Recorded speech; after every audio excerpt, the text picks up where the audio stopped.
Hola, je suis Coco de Mystique Engagée et je vous souhaite la bienvenue pour ce nouveau tirage d'Astro Tarot collectif de la semaine. Je suis astrotarologue et père aidante spécialisée dans les traumas et l'entrepreneuriat spirituel en ligne. Et que ce soit votre première fois ici sur l'espace Mystique Engagé ou sur le podcast du trauma au dharma, ou que vous soyez déjà familière avec mon travail, j'espère de tout mon cœur que mon travail, quelle que soit sa forme, vous permettra de faire sens des énergies de l'inconscient collectif et comment ces énergies nous impactent dans notre quotidien pour nous permettre de nous positionner en toute intégrité, en toute sérénité dans nos décisions, dans nos choix de vie, dans la façon dont on aime, dont on relationne, dont on travaille, etc. pour vivre la vie la plus sereine possible à la fois cette semaine, mais de manière générale, évidemment. Pour soutenir mon travail, il y a plusieurs options. La première, c'est de vous abonner.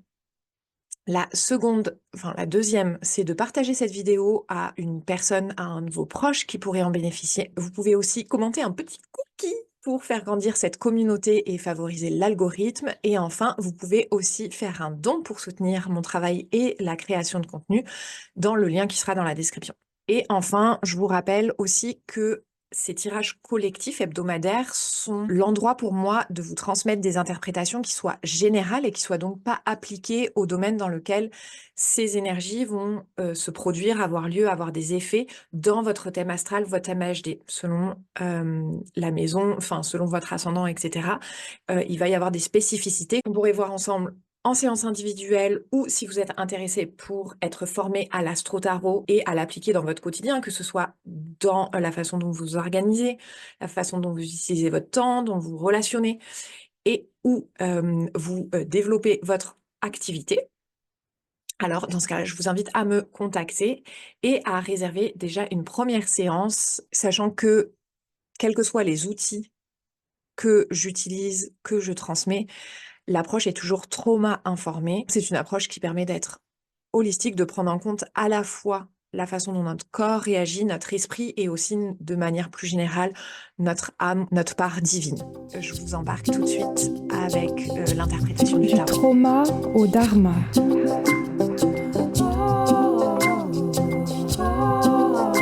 Le podcast pour s'élever soi et ses prochains.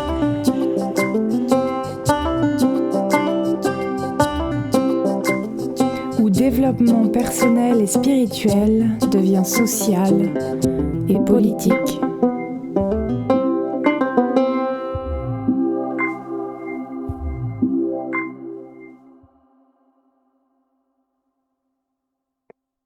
Pour le tirage d'Astro Tarot collectif de la semaine du 29 juillet au 4 août, le tarot principal, c'est le tarot de la sorcière moderne.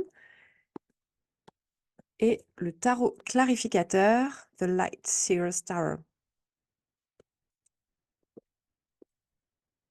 C'est parti pour recevoir les messages collectifs d'Astro Tarot de la semaine du 29 juillet au 4 août 2024.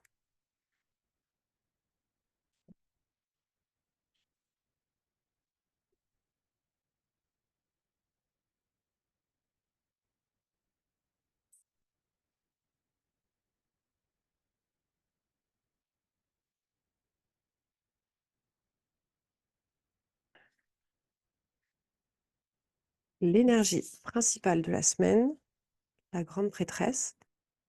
Et la semaine dernière, j'ai oublié de tirer l'énergie de dessous, le 3 d'épée. La difficulté de la semaine, le 7 de bâton et le monde qui était déjà présent la semaine dernière à d'autres endroits du tirage.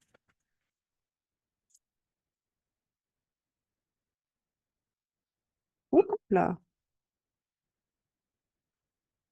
l'enseignement de la semaine, le cavalier de pentacle et le roi de coupe, la priorité de la semaine.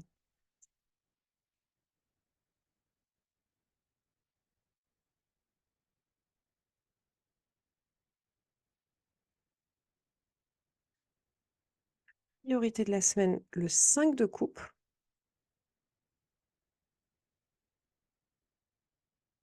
L'action de la semaine, le chariot. Et le conseil de la semaine, le 4 de coupe, qui était aussi déjà présent la semaine dernière. En clarification,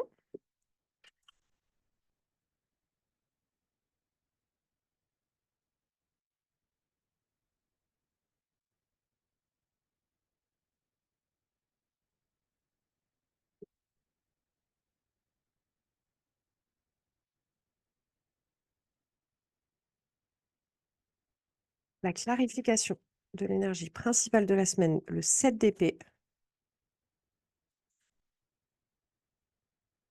La clarification de la difficulté de la semaine, le roi d'épée. La clarification de l'enseignement de la semaine, l'ermite et l'as de pentacle.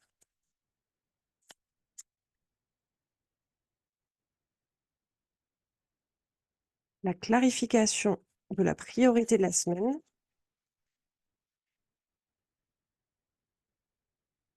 le valet de bâton. La clarification de l'action de la semaine,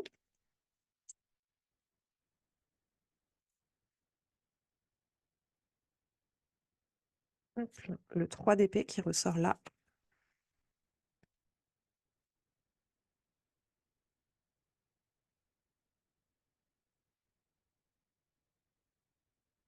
Et la clarification du message de la semaine, l'étoile. All right. Alors, l'énergie de la semaine. Quelle est l'énergie sous-jacente de la semaine? On retrouve d'abord la grande prêtresse, la papesse, l'arcane majeure 2, qui clairement nous indique, en concordance avec les aspects astrologiques, que c'est une semaine de répit, en tout cas,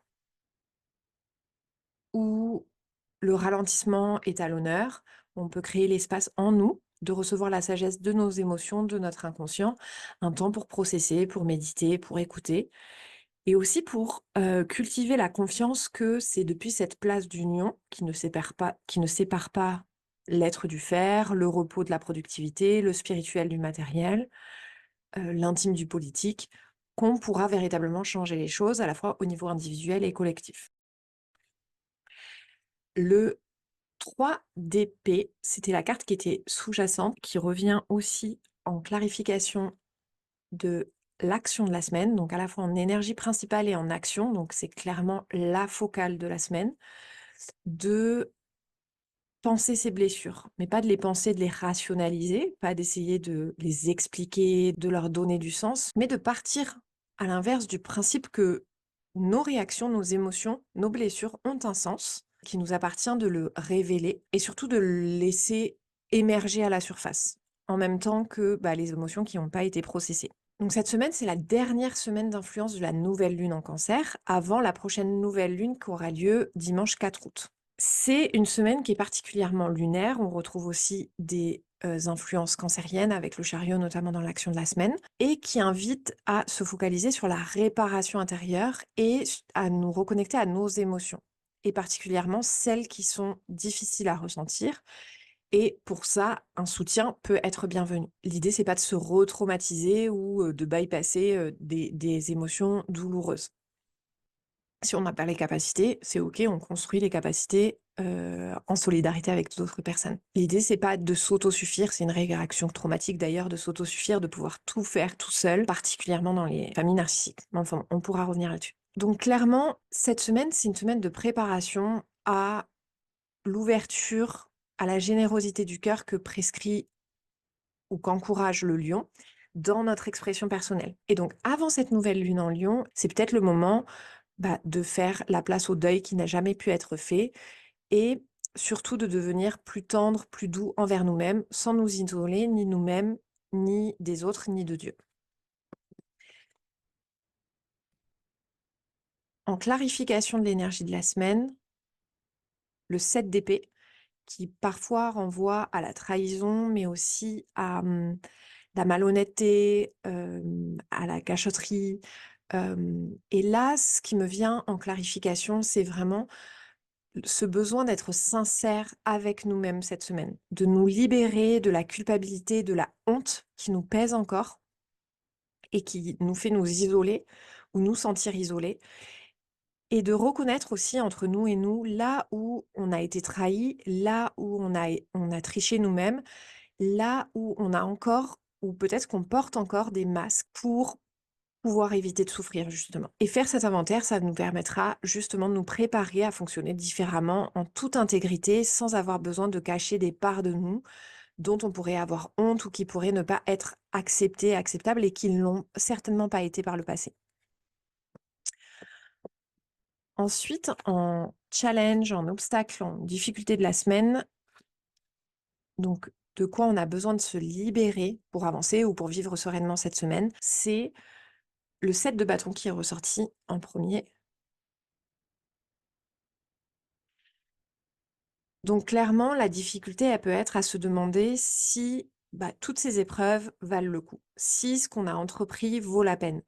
Et en particulier, si l'introspection, la réparation intérieure, la guérison, le fait de se reparenter, de prendre tout ce temps pour nous-mêmes, pour vivre une vie en concordance avec nos valeurs, avec notre mission d'âme, si ressentir nos émotions douloureuses, si ça vaut vraiment le coup. Et le 7 de bâton, il nous montre en fait que pour l'instant, on n'a pas encore toutes les preuves, bien qu'on voit que l'environnement est pas sec et justement est en train de devenir fertile. Donc on peut imaginer que les graines qu'on a semées sont en train d'éclore.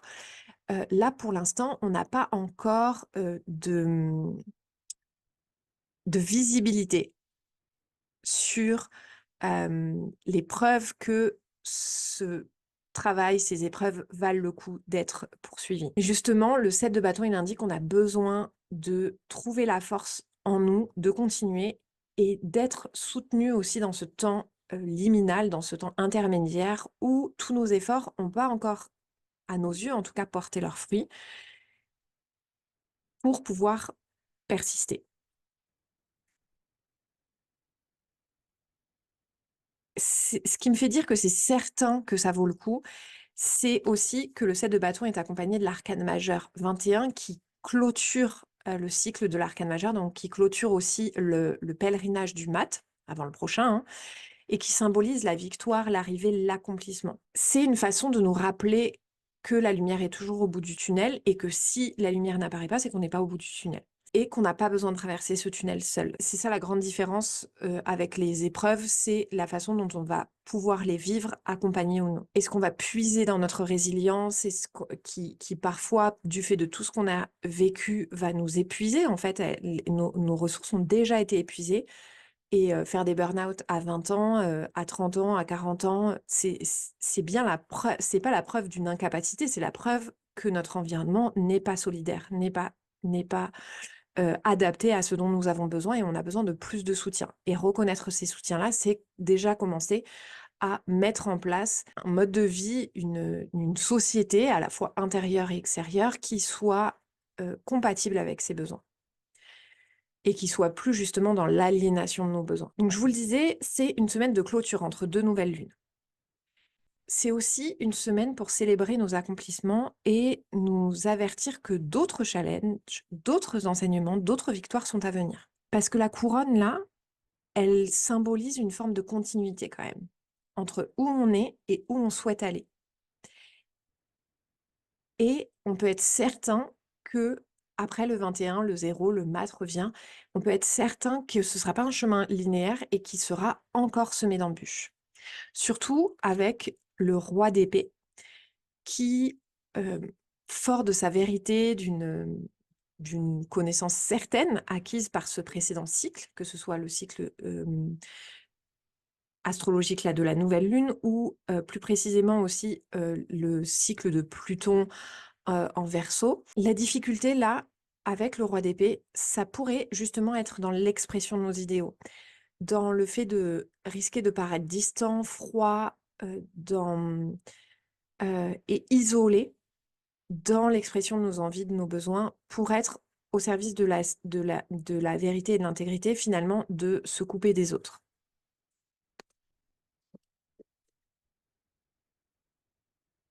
Mon enseignement de la semaine, Donc sur quoi ou sur qui on peut s'appuyer? Clairement sur l'adage doucement mais sûrement. Avec le cavalier de Pentacle ou le cavalier de denier, c'est le seul cavalier qui n'est pas encore en action. Il est focalisé sur le long terme. Cette carte nous indique qu'il peut être intéressant de prendre le temps de décider quel sera le prochain acte avant même de le prendre, tout en restant alerte, sans peur de s'engager, mais d'avoir une vision assez claire. En fait, le cavalier de bâton, il incarne en lui-même une forme de foi en sa détermination. Et donc, on peut vraiment s'appuyer sur lui et aussi sur la maturité et le détachement émotionnel du roi de coupe. Mais c'est pas un détachement émotionnel comme le roi d'épée. C'est pas une façon de se détacher, de ne pas être affecté pour se protéger. C'est une façon d'avoir tellement fait le tour, en fait, qu'aujourd'hui, ça ne nous atteint plus autant de la même façon, en tout cas. Dire que ça nous atteint pas, ça ferait de nous des robots, c'est pas l'idée. Mais en tout cas, d'atteindre une forme de sérénité, de paix intérieure avec les fluctuations à la fois de nos états émotionnels, mais aussi des états de la vie de manière générale et donc des challenges qui viennent avec. Et des réussites aussi. Donc là, avec le roi de coupe, l'enseignement, c'est vraiment de prendre le temps de ressentir, de réguler nos états émotionnels, en laissant passer les vagues, en restant en tout cas dans une forme de neutralité ou en visant cette forme de neutralité. Et ça, c'est valable à la fois pour les autorités émotionnelles en Human Design, mais aussi et surtout pour les autres autorités en Human Design qui ont tendance à amplifier les émotions perçues pour trouver ce juste milieu entre un cœur empathique et un mental intelligent. C'est vraiment la force du roi de coupe ici. Donc clairement, cette semaine, l'idée, c'est de s'appuyer sur notre intelligence émotionnelle en voyant notamment les fluctuations émotionnelles comme des vecteurs de sagesse pour développer un sens de la sécurité intérieure qui soit inaliénable et un sens du rapport à l'autre qui soit sécurisant aussi. En clarification et en invitation aussi avec le roi de coupe, il y a clairement cette idée, et avec la grande prêtresse de l'énergie de la semaine, une invitation à méditer, respirer, ressentir, à être présent finalement. Il n'y a rien à faire, juste à être.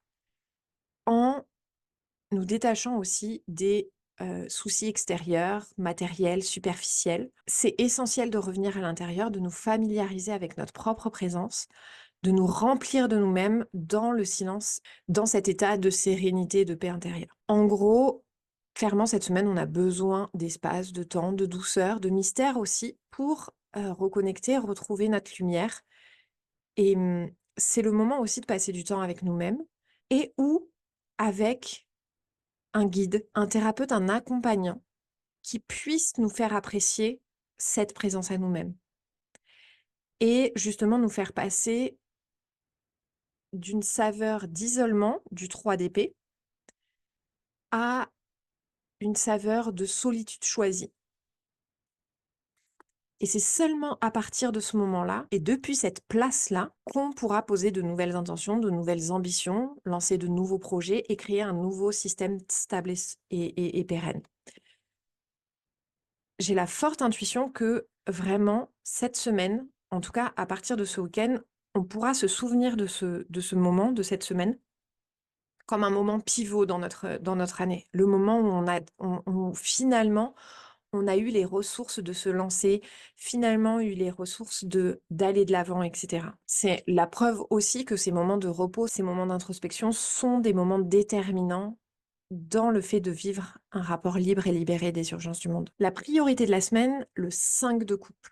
Donc sur quoi on a besoin de se concentrer cette semaine? Il est prioritaire de ne pas s'attarder sur ce qui n'a pas fonctionné et plutôt se concentrer sur ce qui pourrait être bénéfique, sur les 2 coupes-là qui restent encore remplis ou à remplir. L'idée, c'est oui de ressentir, mais d'en sortir aussi et de pas rester figé dans des émotions, dans des états, dans des situations dans lesquelles on se sent coincé.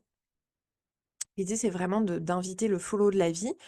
Et là, c'est en se concentrant justement sur le fait que tout le ciel est propice, notamment avec Mercure stationnaire, avant sa rétrogradation, à changer de regard et à réécrire notre histoire et les histoires qu'on se raconte ou qu'on nous a racontées sur nos réussites et sur nos échecs. Donc là, clairement, il est déterminant cette semaine de nous reconnecter à notre motivation qui peut être indiqué notamment par le placement de votre lune dans votre thème astral et sur les aspects de cette lune.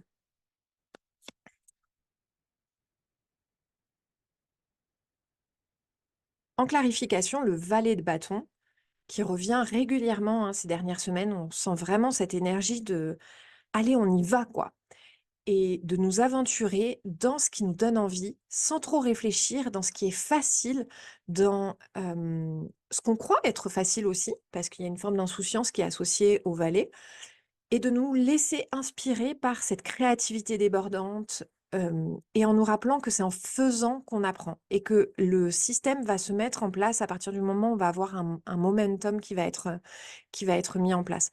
Ça me fait penser par exemple à la création de contenu. Si là vous êtes inspiré, et cetera, l'idée c'est pas tout de suite d'avoir une stratégie de qu'est-ce qui va marcher, qu'est-ce qui va pas marcher, et cetera. Ça, c'est en récoltant des données, donc en faisant, qu'on pourra faire un moment d'introspection, notamment dans la saison de la Vierge, où on pourra réajuster tous ces systèmes-là.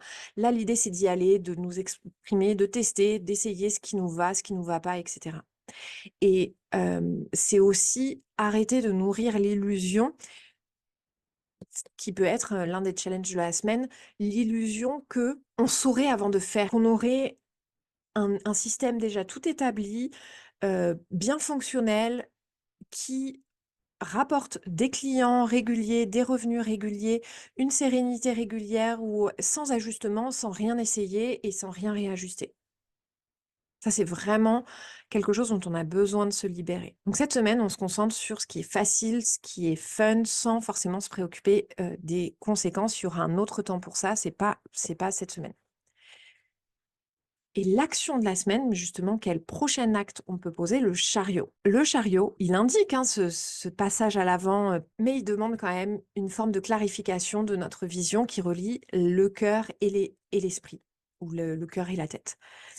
Donc c'est une carte qui est très cancer et qui peut indiquer une résistance au changement, une volonté de rester dans le cocon du foyer ou dans le domaine dans lequel le cancer est dans votre thème astral, du connu, du confort, et de ne pas forcément se rendre visible et exprimer son authenticité comme nous y invite maintenant le lion. Il y a toujours une résistance à sortir de la caverne.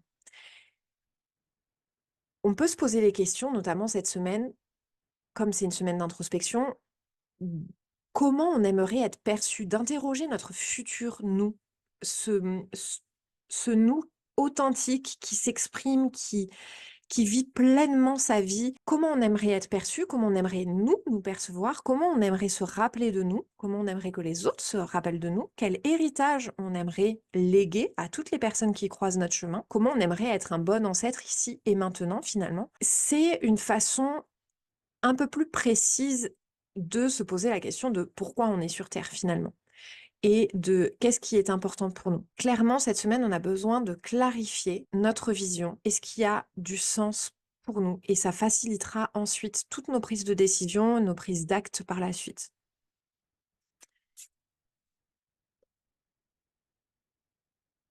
Le 3 d'épée encore. Ça va pas passer sans quelques souvenirs douloureux, au moins à la pensée, mais qui peuvent avoir un impact physiologique aussi. Donc, l'action de la semaine, elle est définitivement à réécrire notre histoire, et notamment notre histoire traumatique, pour la relier à cette mission justement qu'on aimerait clarifier, dans laquelle on aimerait s'engager corps et âme. On ne pourrait pas être plus dans le thème du trauma au dharma qu'avec cette association de cartes. L'idée, c'est de faire la liste de toutes les stratégies qu'on a mis en place, auxquelles on rattache notre identité, auxquelles on s'identifie pour ne pas souffrir, et d'avoir l'honnêteté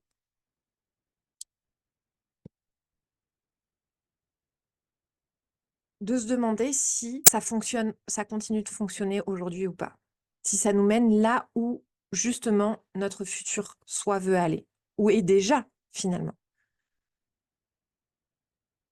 Donc, il est temps de faire face à nos plus grands traumas et peut-être se rendre compte que finalement, on met plus d'énergie à résister que à se faire accompagner. L'idée, encore une fois, c'est pas de se retraumatiser. Il y a toujours la possibilité dans la réminiscence à la fois émotionnelle ou mémorielle de notre mémoire traumatique, il y a toujours la possibilité soit de nous retraumatiser, soit de nous réactiver, soit de nous guérir. Et je suis là pour montrer que les réactivations sont nos plus beaux cadeaux pour aller vers la guérison. Mais pour ça, ça suppose qu'on ait des ressources différentes de celles qu'on avait au moment du trauma et de se saisir de ces ressources. Plus la blessure est profonde et plus on a tendance à la cacher à notre conscience, de façon inconsciente, hein, évidemment, et aux autres. Donc à nous-mêmes et aux autres, pour éviter de nous montrer vulnérables et de souffrir à nouveau. Mais en fait, c'est précisément ça dont on a besoin pour aller de l'avant. Qu'est-ce qui a de la valeur pour nous? De quoi on rêve? On va arriver dans la saison de la Vierge et donc, avec une pleine lune en Poisson, nos rêves vont revenir sur la table. Et comment on va les matérialiser et quel plan on va mettre en action pour qu'ils puissent se réaliser? Là, c'est le moment d'adresser les blocages. Donc l'action de la semaine, comme la priorité, c'est de nous reconnecter à nos blessures profondes et de sortir de l'isolement. Je vous invite à réserver une séance, soit d'astro tarot, soit de trauma coaching, pour vous faire accompagner sur ce sujet. Et enfin, le conseil de la semaine, quel est le message de soutien de la semaine? Le 4 de coupe. L'enseignement de la semaine dernière revient en conseil cette semaine, en miroir, pour nous demander qu'est-ce qu'on a appris. Qu'est-ce qu'on a appris de nous, sur nos besoins, sur notre santé, mais surtout sur notre système de soutien, qui est symbolisé ici par le mur en briques et la main tendue, mais aussi par l'arbre de façon plus classique dans les cartes de tarot. Un arbre solide, sur quoi on peut s'ancrer, auprès de qui on peut se déposer, on peut respirer, sur qui on peut compter. On a clairement besoin, cette semaine, d'espace pour processer, et cet espace, il n'est pas nécessairement solitaire. Il peut l'être, mais s'il n'est pas subi. En clarification, l'étoile nous invite vraiment et nous conseille cette semaine de sortir de notre scepticisme et de notre pessimisme pour nous rapprocher de notre plan divin et pour nous raccrocher à notre foi en un futur meilleur. Pourquoi sortir du pessimisme, du scepticisme et de l'isolement? Pour se rappeler, l'étoile nous le rappelle, qu'on est tous ensemble dans ce grand bain de l'humanité. Et que ce qu'on est en train de traverser, d'autres personnes l'ont traversé et qu'on peut le traverser ensemble et ça va justement nous rassembler. On a besoin de se reconnecter à la source, à la fois à l'intérieur de nous, mais aussi auprès des autres. Un sentiment de sécurité et d'appartenance indestructible. C'est la seule condition qui nous permettra de traverser vents et marées et de faire face aux aléas de la vie et des circonstances extérieures. Et avoir le courage de saisir la coupe là qui nous est tendue. Donc l'étoile là nous invite vraiment à ne pas perdre espoir et à nous rappeler que le calme revient après la tempête. Et qu'on a besoin pour ça de se rapprocher de notre communauté, de celles et ceux dont on aimerait être entouré après la tour. Et ça demande un grand courage de se renourrir d'espoir après la déception, la désillusion, après la rancœur de ne pas avoir obtenu ce qu'on a demandé. Et ça demande une grande maturité émotionnelle, je crois qu'il est là, ouais, une grande maturité émotionnelle que de se rappeler que c'est un moment dans un plan qui est beaucoup plus vaste, beaucoup plus grand. Et c'est le moment d'adresser ces difficultés, ces blocages, parfois profonds et très anciens, qui nous empêchent aujourd'hui d'aller de l'avant vers notre mission, de voir les résultats qu'on veut. Voilà pour cette semaine, je vous souhaite une belle semaine et je vous dis à la semaine prochaine pour un nouveau tirage.